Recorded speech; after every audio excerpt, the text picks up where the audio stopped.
Hey guys, Don's Appliances here. We're talking about some in-home maintenance you can do on your dryer. So we got a standard dryer here. We're gonna pop it open.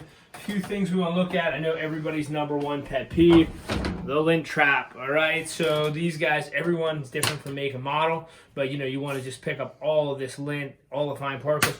But let's take it one step further, gang. You want to get all in, right in here. See this? And you just want to just vacuum it and get all this stuff out too. Let me see if I can do it.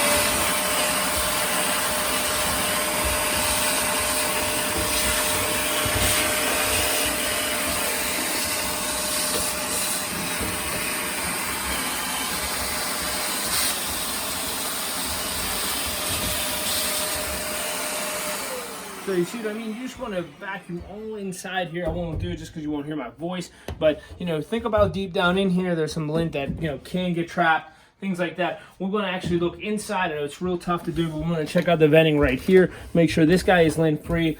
Make sure there's no ink spots on the drum. We have another blog on how to clean that ink spot, but just, rotate the drum a little bit.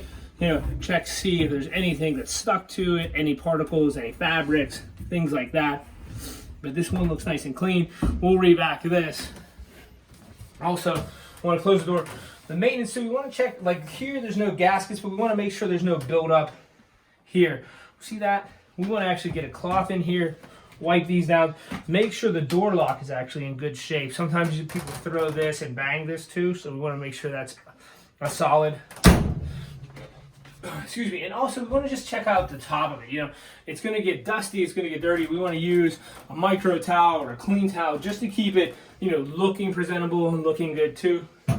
Another one, if we can get in the back, very back, we want to check the venting too. So the vent in the back is going to be your other piece. You can move this guy out, remove it, and we can actually see, that's a once a year process. We want to take that and make sure there's no buildup in that line if it's kinked or how it's stationed. So a couple quick tips to keep your dryer running at top optimum speed. Thanks, guys.